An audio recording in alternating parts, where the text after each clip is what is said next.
कक्षा एकादश की आज की इस वीडियो में हम लोग पढ़ने जा रहे हैं आज का नया क्वेश्चन, जिसमें हम लोग पढ़ रहे हैं कि धनायनों और ऋणायनों में किसकी आयनिक त्रिज्या बड़ी होगी।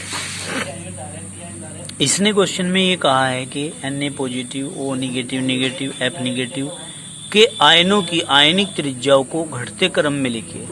इसको घटते हुए क्रम में लिखना है। क्या कहेंगे? आयनिक त्रिज्या, इलेक्ट्रॉनों की संख्या, प्रोटॉनों की संख्या। आयनिक त्रिज्या O निगेटिव निगेटिव बड़ी होगी F निगेटिव से, और F निगेटिव की त्रिज्या बड़ी होगी Na पॉजिटिव से। कैसे पता चली? देखो, सबसे पहले तो एक नियम ये लागू होता है कि ऋणायनों की त्रिज्या धनायनों की त्रिज्या से सदैव बड़ी होती है। ठीक है। उसके बाद आप लोग एक नियम को और लागू करेंगे कि ऋणायनों में जिस ऋणायन के ऊपर जितने ज्यादा निगेटिव चार्ज होंगे उसकी त्रिज्या उतनी ही बड़ी होगी। ठीक है ना। अब ये देख लीजिए कि इन ऋणायनों में, ये ऋणायन है यहाँ पर और धनायन है, इनमें सबसे ज्यादा निगेटिव चार्ज किसके ऊपर है? O2 के ऊपर है। तो यहाँ पर हम क्या करेंगे? O2 की त्रिज्या सबसे बड़ी दिखाएंगे, फिर F निगेटिव की दिखाएंगे, फिर Na पॉजिटिव की दिखाएंगे। तो दोनों नियम इस चीज की पुष्टि कर देते हैं। इलेक्ट्रॉनों की संख्या देखेंगे तो 8 + 2 = 10, 9 + 1 = 10। Na पॉजिटिव है तो क्या करेंगे? 11 - 1 = 10। सब में इलेक्ट्रॉनों की संख्या 10 है। प्रोटोनों की संख्या यदि निकाल रहे हैं तो प्रोटोनों की संख्या इसमें 8 होगी, इसमें 9 होगी और इसमें 11 होगी। क्लियर होगी बात? कोई दिक्कत तो नहीं है। अब आगे चलो। Na पॉजिटिव में प्रभावी नाभिकीय आवेग सबसे अधिक और O निगेटिव में सबसे कम है, इसलिए Na पॉजिटिव की आयनिक त्रिज्या सबसे कम और O निगेटिव की सबसे अधिक होती है। क्लियर होगी बात? अब देखो आगे क्या कहेंगे। परमाणु त्रिज्या के क्रमिक परिवर्तन अथवा परमाणु त्रिज्याओं में आवर्तिता, ये पढ़ेंगे हम। क्या पढ़ेंगे बेटे? इसका मतलब ये है कि परमाणु त्रिज्या के क्रमिक परिवर्तन को पढ़िए या फिर परमाणु त्रिज्याओं में आवर्तिता को पढ़िए। तो इसका हिंदी में कहने का मतलब ये है कि परमाणु त्रिज्या जो होती है वो आवर्तों में और वर्गों में आगे की ओर चलने पर क्या क्या उसके ऊपर प्रभाव पड़ते हैं। ठीक है ना। अब देखो, periodicity in atomic radii. Atomic radii यानी कि आवर्तिता परमाणु त्रिज्या में। कैसे? वर्गों में पढ़िए सबसे पहले। क्या में? वर्गों में। पहले आप लोग इसको पढ़ लीजिए, फिर मैं आप लोगों को इसको एक्सप्लेन करता हूँ। देखिए, वर्ग में इन ग्रुप। क्या? इन ग्रुप क्या कहेंगे? किसी वर्ग में ऊपर से नीचे आने पर परमाणु त्रिज्याएं बढ़ती हैं। ऊपर से नीचे आएंगे तो परमाणु त्रिज्या बढ़ेगी। क्यों? क्योंकि परमाणुओं में इलेक्ट्रॉन कोषों की संख्या बढ़ती है। इलेक्ट्रॉन कोषों की संख्या बढ़ती है जिससे Z इफेक्टिव का मान कम हो जाता है। क्या हो जाता है भाई? Z इफेक्टिव का मान कम हो जाता है। क्लियर होगी बात? अब आगे देखिए भाई, ऊपर से नीचे की ओर आ रहे कोषों की संख्या बढ़ी, Z इफेक्टिव का मान कम हो गया। क्लियर? अब आगे देखो, Z इफेक्टिव का मान कम हो गया तो परमाणु की त्रिज्या क्या हो जाएगी? बढ़ जाएगी। अब आगे देखिए आवर्तों में। काय में? आवर्तों में क्या पढ़ोगे? देखो, किसी आवर्त में बाएं से दाएं जाने पर परमाणु क्रमांक बढ़ने के साथ साथ परमाणु त्रिज्या साधारणतया क्या अक्सार धातुओं से हैलोजनों तक लगातार घटती जाती है। इसका कारण यह है कि किसी आवर्त में बाएं से दाएं जाने पर नाभिकीय आवेश का मान बढ़ेगा, और नाभिकीय आवेश का मान बढ़ेगा तो परमाणु में कोषों की संख्या समान रहेगी, जिससे परमाणुओं के इलेक्ट्रॉन नाभिक की ओर अधिक बल से आकर्षित होंगे और परमाणु त्रिज्या छोटी हो जाएगी। कहने का मतलब क्या है?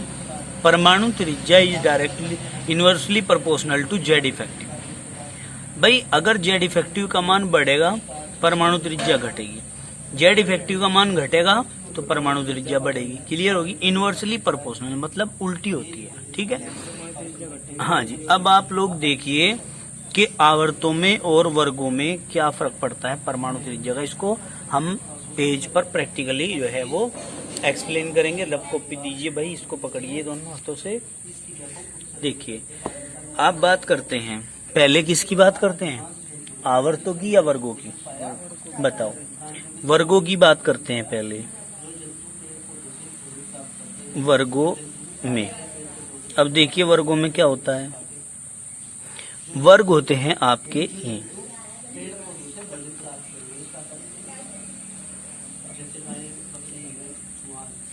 ये वर्ग होते हैं आपके, ठीक है।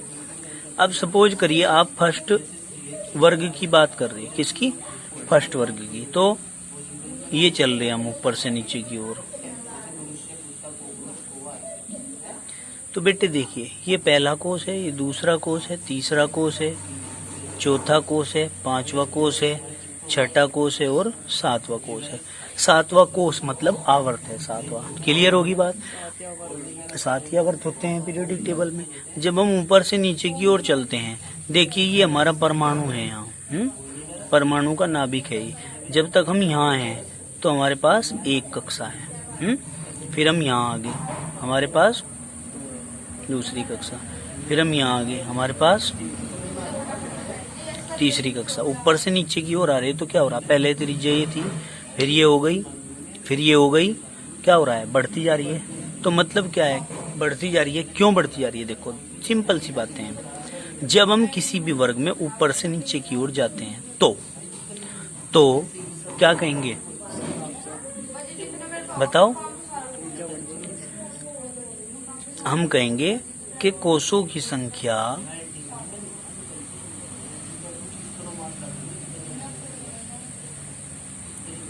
लगातार, जिसको हम केमिस्ट्री में क्रम से बोलते हैं, क्रम से बढ़ती जाती है। ठीक है, एक पॉइंट तो ये हो गया हमारा। दूसरा पॉइंट क्या है? जब हम यहाँ से यहाँ जा रहे हैं तो यहाँ पर प्रभावी नाभिकीय आवेश का मान ज्यादा है, जिसको हम जेड इफेक्टिव बोल रहे हैं। यहाँ से यहाँ चले तो प्रभावी नाभिकीय आवेश का मान थोड़ा कम हो गया, यहाँ से यहाँ चले तो प्रभावी नाभिकीय आवेश का मान और भी ज्यादा कम हो गया। तो दूसरी बात क्या है? हम कहेंगे कि प्रभावी नाभिकीय आवेश का मान कम होता जाता है, कम हो गया। जब प्रभावी नाभिकीय आवेश का मान, इस नाभिक का मान यहाँ घूम रहे इलेक्ट्रॉनों पर कम हो गया। जब इस नाभिक का यहाँ घूम रहे, रोटेट कर रहे या मूवमेंट कर रहे इलेक्ट्रॉनों पर वैल्यू कम हो गई, नाभिक की पावर कम हो गई, तो ये इलेक्ट्रॉन तो बाहर की तरफ भागेगा। और जब ये इलेक्ट्रॉन बाहर की तरफ भागेगा, ये भी इलेक्ट्रॉन बाहर को भागेगा, ये भी बाहर को भागेगा। जितने भी इलेक्ट्रॉन इसके अंदर हैं वे सारे के सारे क्या होंगे? बाहर की ओर भागेंगे, यानी कि बाहर को निकलने का प्रयास करेंगे। तो ये जो इलेक्ट्रॉन है यहाँ की अपेक्षा यहाँ खिसक जाएंगे। जब ये यहाँ खिसक जाएंगे तो कोषों की संख्या, तो कोषों का मान तो ये बड़ा हो जाएगा। और जब कोषों का मान बढ़ जाएगा तो ये त्रिज्या भी यहाँ से यहाँ खिसक जाएगी। और जब ये यहाँ खिसक जाएगी तो परमाणु की त्रिज्या भी बढ़ जाएगी। अतः हम कहते हैं तीसरा कि त्रिज्या बताओ बढ़ जाती है। बताइए इतनी बात समझ में है? हाँ जी, प्रत्येक इलेक्ट्रॉन एक निश्चित ऊर्जा के कक्षक में ही प्रवेश करता है और उसी में ही रोटेट करता है। ठीक है, ये वाले नहीं जाने के। सबसे बाहर के इलेक्ट्रॉनों पर नाभिक का प्रभाव कम हो रहा, तो ये नाभिक इनको कंबल से अपनी ओर को खींच रहा है, कंबल से अपनी ओर को खींच रहा है, तो ये इलेक्ट्रॉन तो बाहर को भागेंगे। समझ में आई बात? और जब ये बाहर को भागेंगे तो त्रिज्या बढ़ जाएगी, तो ये सारे ही बाहर को भागने का प्रयास करेंगे, जबकि ऐसा होता नहीं। समझ गए? ऐसा होता नहीं। समझ रहे हैं आप लोग? तो आप क्या कह रहे हो? क्योंकि इलेक्ट्रॉन कहाँ घूमता है? इलेक्ट्रॉन हमेशा वहां घूमता है जहां उसका निश्चित ऊर्जा का कक्षक होता है। समझ गए? किसके अनुसार? वैज्ञानिकों के अनुसार, हुंड के अनुसार। समझ में आई बात? कोई दिक्कत तो नहीं है? अब देखिए, ये तो वर्गों की बात हो गई। क्या कहा? वर्गों की संख्या तो समान है, लेकिन कोषों की संख्या लगातार बढ़ती जा रही थी। ठीक है, परमाणु क्रमांक बढ़ रहा था, परमाणु क्रमांक ऊपर से नीचे जाने पर परमाणु क्रमांक बढ़ने के साथ साथ कोषों की संख्या भी बढ़ती चली जाती है।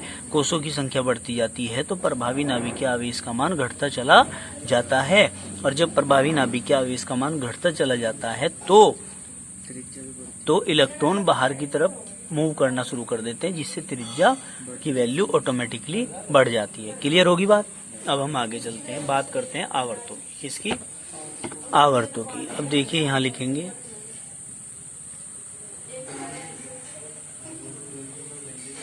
आवर्तों में, ठीक है। अब आवर्तों में क्या है? सपोज करिए कि आप लोग ये थर्ड आवर्त में है, पहला ये हो गया, दूसरा ये हो गया, तीसरा ये, पहला ये, दूसरा ये, तीसरा ये, यानी कि पहला, दूसरा, तीसरा, ठीक है। थर्ड आवर्त की बात करते हैं तो थर्ड आवर्त में इस तरह होते हैं, समझ गए जी? नहीं, ये तो आवर्त की बात कर रहे हैं, ठीक है ना। अब देखिए आप लोग क्या करेंगे, आप लोग कह रहे हैं कि इसमें इस प्रकार से इलेक्ट्रॉन या तत्व भरे हुए हैं, तो आप कहते हैं कि यहाँ पर आएगा क्या? यहाँ पर क्या आएगा बताओ? लिथियम आएगा, ठीक है। यहाँ जो है फिर सोडियम आएगा, ठीक है ना। फिर आगे चलेंगे, फिर कुछ और आएगा, फिर कुछ और आएगा। ऐसे जब आप आगे बढ़ते रहेंगे तो क्या कहेंगे? रहेंगे तो थर्ड आवर्त में ही हैं, रहेंगे तो थर्ड आवर्त में। तो क्या कहेंगे? जब भी हम किसी आवर्त में आगे की ओर चलते हैं, मतलब ये कोई नाभिक है, ये इसका पहला आवर्त, ये दूसरे आवर्त की बात करते हैं, और ये थर्ड आवर्त। थर्ड आवर्त ये आवर्त है और ये इसका थर्ड आवर्त हमने बना दिया, थर्ड आवर्त बना दिया। तो इसके अंदर इलेक्ट्रॉन घूम रहे हैं, ठीक है। कैसे घूम रहे हैं सुनियो। जब हम थर्ड आवर्त में यहाँ से यहाँ जाएंगे, यहाँ है तो एक इलेक्ट्रॉन है, आगे चले दूसरा इलेक्ट्रॉन, आगे चले तीसरा इलेक्ट्रॉन, आगे चले चौथा इलेक्ट्रॉन, आगे चले पांचवा इलेक्ट्रॉन, आगे चले छठा इलेक्ट्रॉन। तो इलेक्ट्रॉनों की संख्या क्या होती जा रही है? बढ़ती जा रही है। तो सबसे पहली बात क्या आई? अरे बेटे शांत रहो। जब हम किसी आवर्त में आगे की ओर चलते हैं तो पहली बात, सबसे पहले आवर्तों की संख्या समान रहती है। कहाँ बढ़ रही? आवर्त तो तीसरा ही है, आवर्तों की संख्या तो समान है, ठीक है। क्या कहेंगे? दूसरा, इलेक्ट्रॉनों की संख्या बाह्यतम कोश में बढ़ती है, ठीक है। चलो कोई बात नहीं। अब हम कहते हैं इसको एक कहानी टाइप आप समझ लीजिए कि जिस प्रकार से ये एक गैंग है, क्या है? गैंग। गैंग का ये हेड है नाभिक। नाभिक क्या होता है? गैंग का हेड होता है। और ये जो है ये इसके क्या है? गुर्गे हैं, ठीक है। इसमें जब एक आदमी था गैंग में, यहाँ इसके पास गैंग के हेड के पास जब तक एक आदमी था तो इसकी पावर कम थी। जब दूसरा आदमी आ गया तो पावर ज्यादा हो गई, तीसरा आदमी आ गया तो पावर और ज्यादा हो गई, और ज्यादा हो गई, बढ़ती जा रही है। जैसे जैसे इलेक्ट्रॉन जा रहे हैं तो इसकी प्रभावी नाभिकीय आवेश है ये, ठीक है। लेकिन हम क्या करें? ये गैंग है, प्रभावी नाभिकीय आवेश को हमने गैंग मान लिया। तो ये गैंग की पावर क्या हो रही है? गुंडों की पावर बढ़ती जा रही है। तो इसने कहा कि जब हम आवर्त में आगे की ओर बढ़ते हैं तो आवर्तों की संख्या तो समान रहती है, परंतु इलेक्ट्रॉनों की संख्या बाह्यतम कोश में बढ़ती जा रही है। और बढ़ती जा रही है तो तीसरी बात क्या कहेंगे? अतः प्रभावी नाभिकीय आवेश मतलब जेड इफेक्टिव का मान क्या होता है? बढ़ता जाता है। आगे सुनिए, प्रभावी नाभिकीय आवेश का मान क्या होता जाता है भाई? बढ़ता जाता है। शॉर्टली बता रहा हूं मैं। तो जब ये प्रभावी नाभिकीय आवेश का मान बढ़ता जाता है तो इसी की तो पावर बढ़ रही है, नाभिक की तो पावर बढ़ रही है। तो नाभिक क्या करता है? इन इलेक्ट्रॉनों को ज्यादा पावर से अपनी ओर खींचता है। क्यों? क्योंकि इसकी पावर बढ़ रही है, ठीक है। जब ये कंट्रोल में रखता है इनको, सारे इलेक्ट्रॉन जितने भी इसमें मूवमेंट कर रहे हैं सबको क्या करता है? अपनी ओर को खींचने का प्रयास करता है। तो ये जैसे ये है और ये उंगलियां हैं हमारी, ये उंगलियां हमारे क्या है भाई? ये उंगलियां हमारे इलेक्ट्रॉन है और बीच में जो ये हमारा नाभिक है। तो नाभिक जब सबको बराबर पावर से अपनी ओर को खींचता है तो ऐसे खींचते चले आते हैं, ठीक है, ऐसे खींचते चले आते हैं। तो परमाणु का आकार क्या हो जाता है, छोटा। समझ में आई बात? क्यों? तो जब प्रभावी नाभिक आवेश का मान बढ़ता है तो हमने कह दिया परमाणु आकार व त्रिज्या क्या होते जाते हैं, घटते जाते हैं। मैंने बहुत ही आसान तरीके से आपको ये समझाया है तो आपके समझ में भी आ गया होगा, ठीक है। क्योंकि मैंने इसलिए समझाया है इस तरह क्योंकि हर बार ये पॉइंट आएगा, बार बार चलेंगे ये पॉइंट आएंगे, फिर तुम्हारी समझ में ना आती। तो मैंने कहा कि जब हम किसी आवर्त में आगे की ओर चलते हैं तो आवर्तों की संख्या अर्थात कोषों की संख्या समान रहती है, परंतु इसमें क्रम के अनुसार इलेक्ट्रॉन बढ़ते चले जाते हैं, ठीक है। जब इलेक्ट्रॉन बढ़ते चले जाते हैं तो नाभिक का जो प्रभावी नाभिक या आवेश का मान है वह भी बढ़ता चला जाता है, और जब प्रभावी नाभिक या आवेश का मान बढ़ता चला जाता है तो परमाणु की त्रिज्या व आकार घट जाते हैं। क्लियर होगी बात? तो वर्गों में बढ़ जाते हैं और आवर्तों में घट जाते हैं। सिंपल सी बात ये आई निकल के निष्कर्ष। अब आगे चलिए, आगे क्या किया। अब हम पढ़ते हैं आयनिक ऊर्जा की उपयोगिताएं। क्या? आयनिक ऊर्जा की उपयोगिताएं। देखिए भाई क्या है आयनिक ऊर्जा की उपयोगिताएं। देखो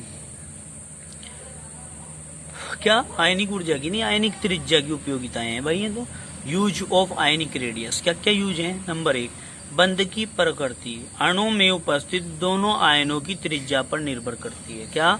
बंध की प्रवृत्ति अणु में उपस्थित दोनों आयनों की त्रिज्याओं पर निर्भर करती है। बड़ा धनायन और छोटा ऋणायन होने पर यौगिक में आयनिक प्रवृत्ति अधिक होती है। जब धनायन बड़ा होता है और ऋणायन छोटा होता है तो आयनिक प्रवृत्ति अधिक होती है, जबकि छोटा धनायन तथा बड़ा ऋणायन होने पर यौगिक में सहसंयोजकता की प्रवृत्ति अधिक होती है। तो हमें त्रिज्या से पता चल गया कि कौन से में आयनिक बंध बनेंगे, कौन से में सहसंयोजी बंध बनेंगे। भाई आपने कहा यदि धनायन बड़ा है और ऋणायन छोटा है तो आयनिक प्रवृत्ति बढ़ेगी यौगिक के अंदर, मतलब प्लस माइनस चार्ज होंगे, आयनिक यौगिक बनेगा। और यदि ये धनायन जो है ये छोटा हो जाए और ऋणायन बड़ा हो जाए, धनायन छोटा हो जाए और ऋणायन बड़ा हो जाए तो यौगिक सहसंयोजक होगा। क्लियर? ये भी हमें त्रिज्या से पता चलता है। फिर हमने कहा दूसरा पॉइंट क्या कि धनायन और ऋणायन की सापेक्ष त्रिज्याएं क्रिस्टल संरचना का ज्ञान कराती हैं। क्या? धनायन और ऋणायन की सापेक्ष त्रिज्याएं किस किस की?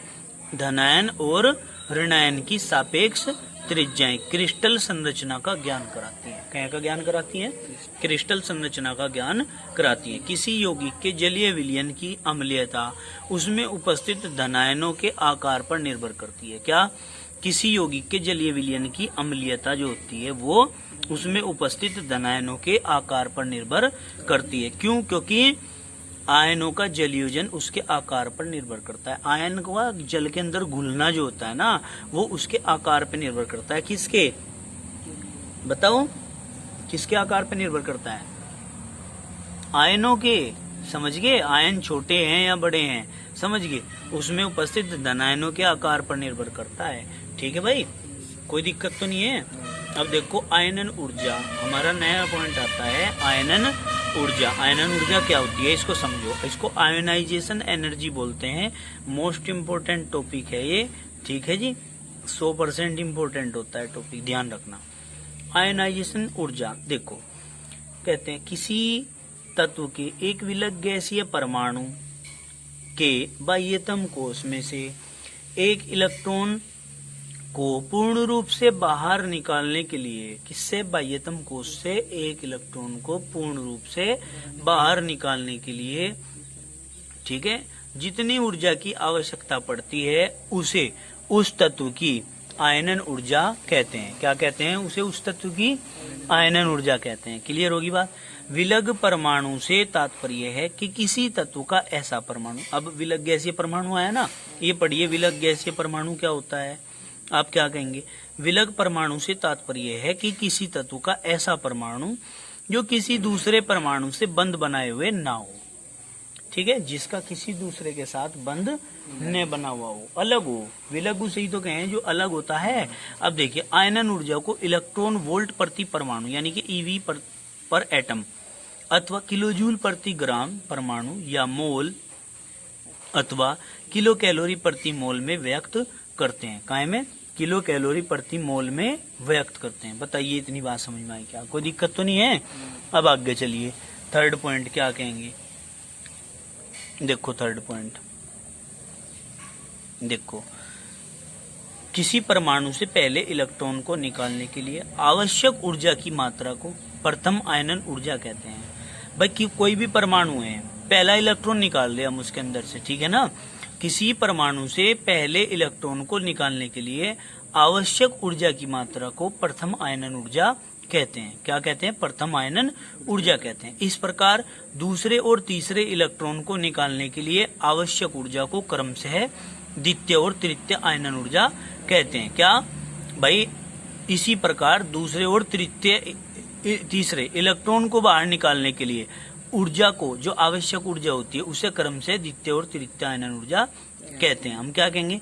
प्रथम, द्वितीय और तृतीय आयनन ऊर्जा को क्रम से IE1 यानी कि आयोनाइजेशन एनर्जी फर्स्ट और ionisation energy second, ionisation energy third से प्रदर्शित करते हैं। बताओ, इतनी बात समझ में आई क्या?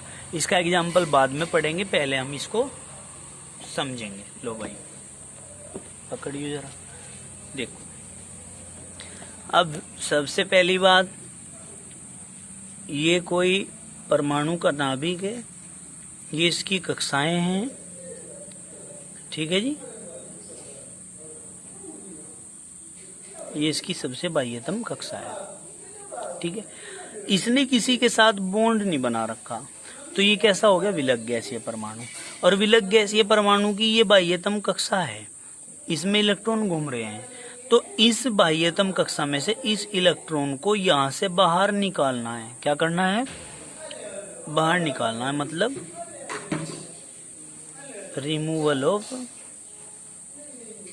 इलेक्ट्रॉन।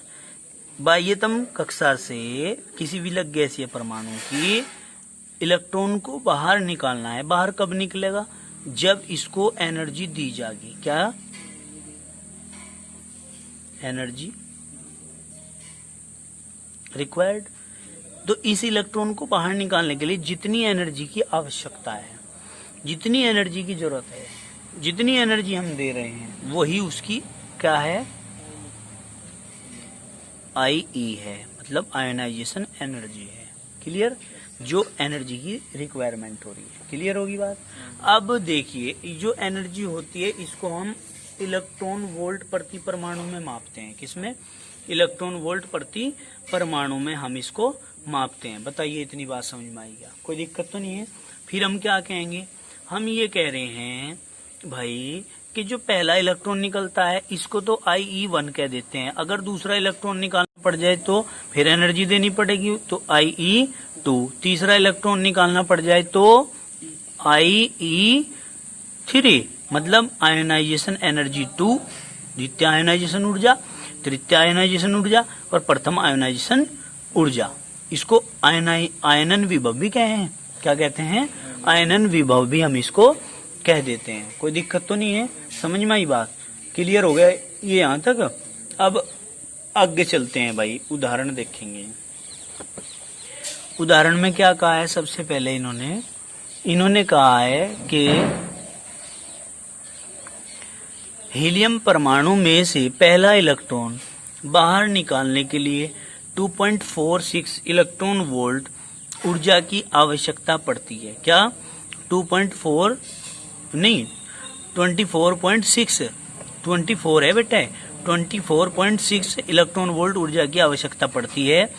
यह हीलियम की प्रथम आयनन ऊर्जा IE1 है। क्या है? IE1 है, ठीक है। अब हीलियम पॉजिटिव में एक इलेक्ट्रॉन और निकालने के लिए अगर दूसरा इलेक्ट्रॉन निकालना पड़ जाए तो फिर और ज्यादा एनर्जी देनी पड़ेगी, मतलब हाँ, दुगनी हो गई। 54.4 इलेक्ट्रॉन वोल्ट ऊर्जा की आवश्यकता पड़ती है। यह हीलियम की द्वितीय आयनन ऊर्जा है। भाई जब 24.6 इलेक्ट्रॉन वोल्ट ऊर्जा देनी पड़ी, तो वो तो प्रथम आयनन ऊर्जा थी।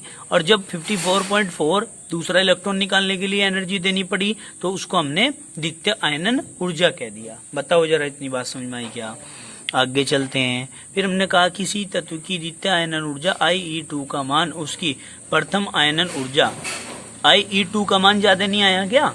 तो प्रथम आयनन ऊर्जा मतलब IE1 से सदैव अधिक होता है।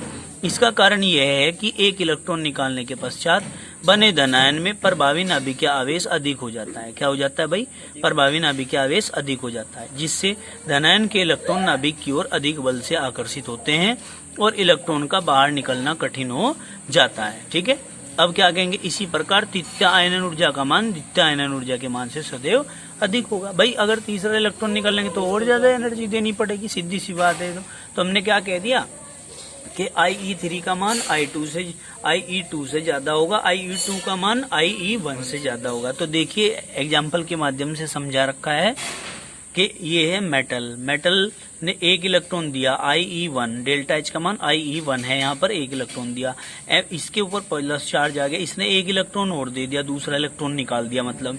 ठीक है, तो फिर IE2 हो गया। फिर M+2 से एक इलेक्ट्रॉन आप फिर निकाल रहे हैं, एक इलेक्ट्रॉन निकाल लेंगे तो 3 दे दिए इसने, तो एक करके तो 3 आ गया। तो डेल्टा H का मान क्या होगा? IE3। तो हमने कहा कि जो IE3 की वैल्यू है वो सबसे ज्यादा, फिर उससे कम IE2 की और फिर IE1 की ऊर्जा होगी।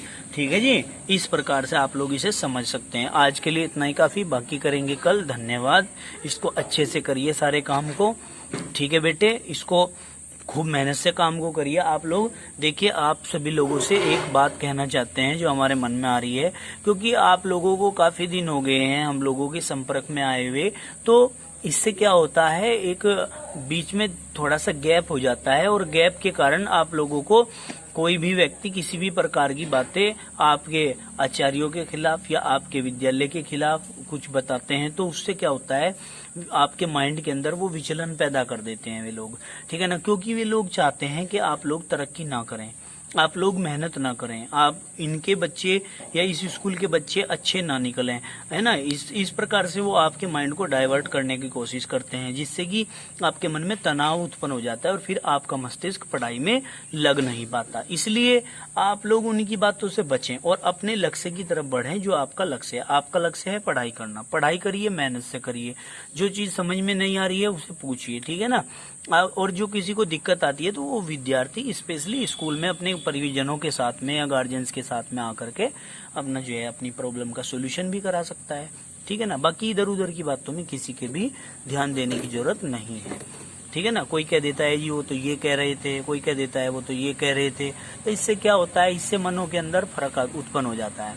क्योंकि आजकल विश्वास किसी के ऊपर नहीं रह गया है, विश्वास की तो दुनिया ही नहीं रह गई है, ठीक है। इसलिए जब विश्वास ही नहीं रहा तो बेटे थोड़ी सी बात की जरूरत है, चिंगारी जरा सी लगाने की जरूरत है, एकदम से आग सुलगाई, ठीक है। इसलिए किसी के बातों पर ध्यान न दें, अपने कार्य पर ध्यान दें, पढ़ाई करें, मेहनत करें। धन्यवाद।